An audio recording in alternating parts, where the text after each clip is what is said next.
Exam 21 के platform पर आपका वेलकम है। इस भाग में हम लोग मॉडर्न इंडिया यानी आधुनिक भारत के महत्वपूर्ण प्रश्नों को देखेंगे और यह प्रश्न एग्जाम के दृष्टिकोण से बहुत ही इम्पॉर्टेंट है।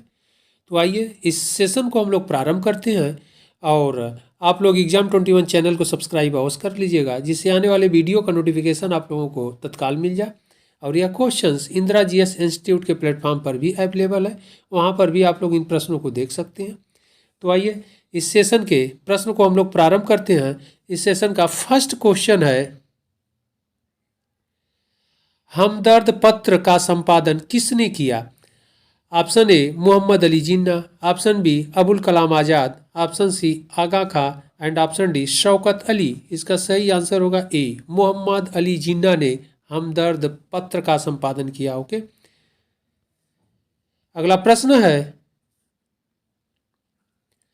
स्त्री शिक्षा के विकास के लिए किसने बंगाल में 35 विद्यालय की स्थापना किया? Okay, option A Ishwar Chandra Vidyasagar, option B Raja Ram Mohan Roy, option C Devendra Nath Tagore, option D Keshav Chandra Sen. इसका सही आंसर होगा ए, ईश्वर चंद्र विद्यासागर ने बंगाल में लगभग 35 यानी 35 विद्यालय की स्थापना किए स्त्री शिक्षा के विकास के लिए।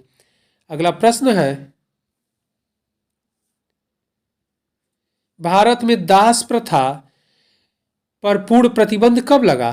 प्रश्न को एक बार फिर हम लोग देख लेते हैं। भारत में दास प्रथा पर पूर्ण प्रतिबंध कब लगा? ऑप्शन ए 1843 में, ऑप्शन बी 1844 में, ऑप्शन सी 1845 में, ऑप्शन डी 1846 में। इसका सही आंसर होगा ए 1843 यानी 1843 में भारत में दास प्रथा पर पूर्ण रूप से प्रतिबंध लगा दिया गया। ओके, और दास प्रथा यानी स्लेव सिस्टम प्राचीन भारत से ही यह प्रथा समाज में विद्यमान थी और यह चली आ रही थी।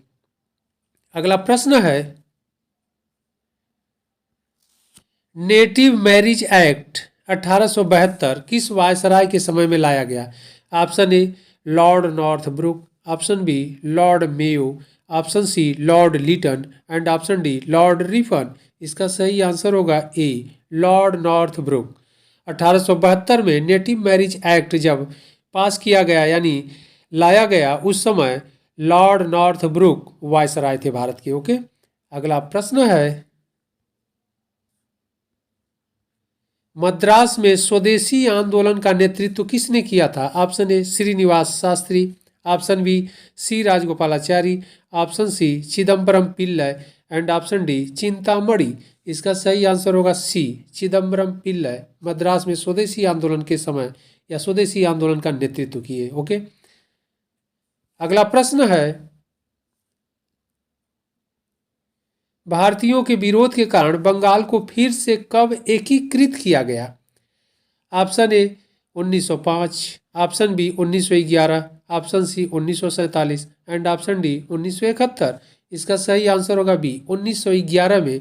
और 1905 में बंगाल का विभाजन कर दिया गया था, 2 भागों में बांट दिया गया था और इस बंगाल विभाजन के विरोध में आंदोलन चला और आगे चल कर के ब्रिटिश सरकार को झुकना पड़ा और 1911 में इस विभाजन को रद्द कर दिया, यानी पुनः पूर्वी बंगाल और पश्चिम बंगाल को एकीकृत कर दिया यानी एक कर दिया। ओके, अगला प्रश्न है,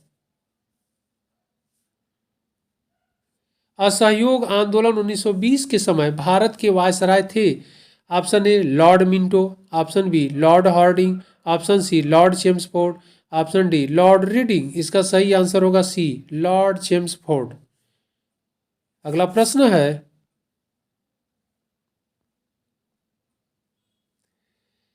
चौरी चौरा घटना 1922 के समय भारत का वायसराय कौन था? Option A Lord Hardinge, option B Lord Chelmsford, option C Lord Reading and option D Lord Irwin. इसका सही आंसर होगा सी, लॉर्ड रीडिंग। अगला प्रश्न है, भारत में सर्वप्रथम डिविजनल कमिश्नर यानी मंडला आयुक्त की नियुक्ति किसके समय में की गई? Option A Lord William Bentinck, option B Lord Ellenborough, option C Lord Dalhousie and option D Lord Canning. इसका सही आंसर होगा ए, लॉर्ड विलियम बेंटिंग के समय में मंडला आयुक्त के पद का सृजन किया गया अथवा मंडला आयुक्त की नियुक्ति की गई। ओके, अगला प्रश्न है, निम्नलिखित में किसका सुमेल नहीं है? ऑप्शन ए 1885 भारतीय राष्ट्रीय कांग्रेस की स्थापना, यह सही है। ऑप्शन बी कह रहा है 1905 बंगाल विभाजन, यह भी सही है, बंगाल का विभाजन 1905 में हुआ। ऑप्शन सी कह रहा है 1909 में मार्ले मिंटो सुधार, यानी 1909 में मार्ले मिंटो सुधार, यह भी सही है। 1909 का एक्ट मार्ले मिंटो के समय में आया और मार्ले मिंटो सुधार के नाम से भी इसे जाना जाता है। ऑप्शन डी कह रहा है कि 1930 असहयोग आंदोलन, यह सही नहीं है। असहयोग आंदोलन 1920 में महात्मा गांधी जी द्वारा चलाया गया। इस प्रकार डी सही नहीं है, तो कह रहा है क्वेश्चन कौन सुमेलित नहीं है? डी सुमेलित नहीं है। ओके, अगला प्रश्न है,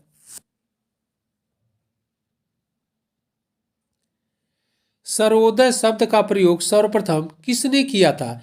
option A Mahatma Gandhi, option B Pandit Nehru, option C Vinoba Bhave and option D Jayaprakash Narayan. इसका सही आंसर होगा ए महात्मा गांधी। ओके, अगला प्रश्न है,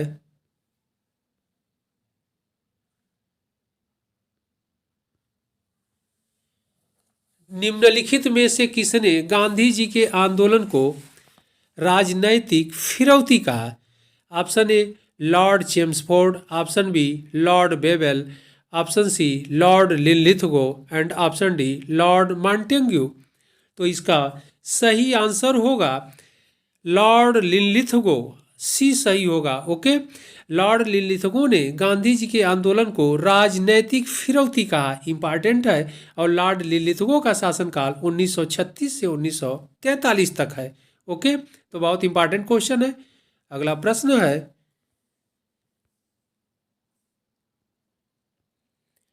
निम्नलिखित में से किसने ऐतिहासिक 1932 के पूना समझौता पर हस्ताक्षर नहीं किए थे?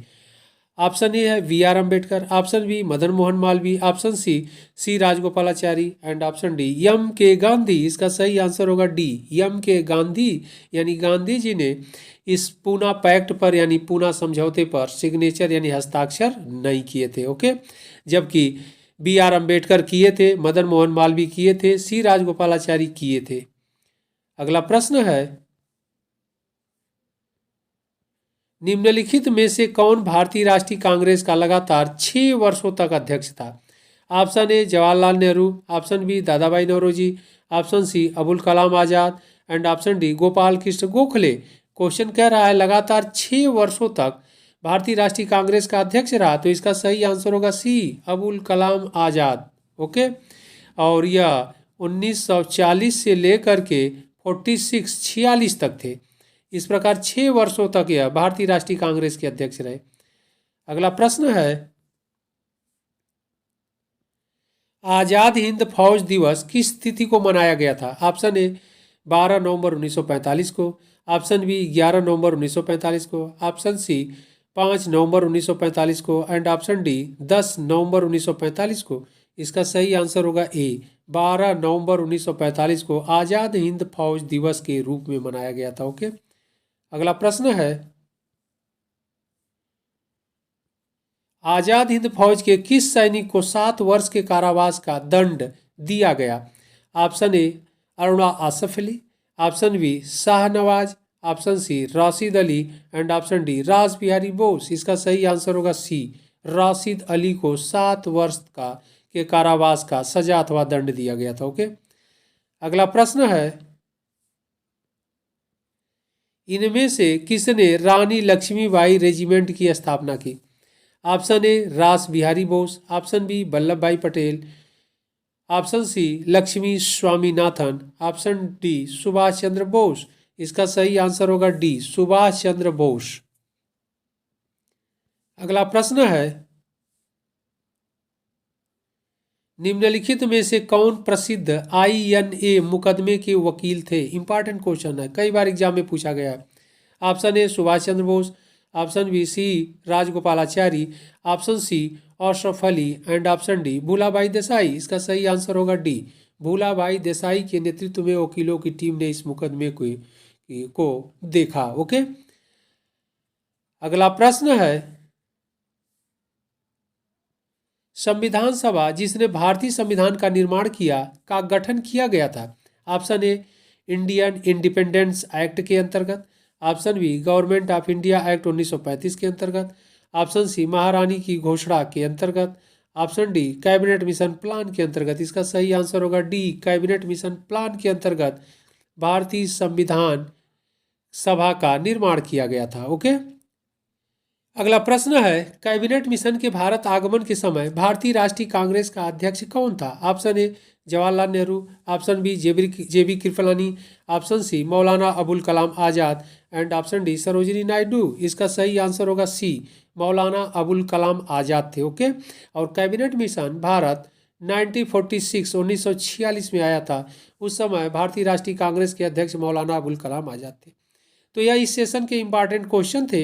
इन प्रश्नों को आप लोग अच्छे से देखिएगा। फिर हम लोग इंपॉर्टेंट प्रश्नों के साथ मिलते हैं अगले भाग में। तब तक के लिए धन्यवाद।